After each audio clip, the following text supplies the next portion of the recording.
বন্ধুরা, এখানে একটা পাহাড়ে বাগানের একটা ভিডিও দিলাম। পাহাড়ে এভাবেই কিন্তু দেখেন একদম খাড়া পাহাড়ের উপর এখানে আম বাগান, আম্রপলি, তারপর লিচু এগুলো চাষ করা হয়। অনেক কষ্ট কিন্তু। দেখেন আমি একটু ঝোপঝাড়ের ভিতর থেকে দেখাচ্ছি।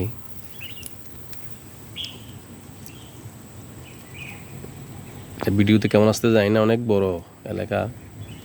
এটা হচ্ছে একটা বাগান আর কি, পাহাড়ের বাগান।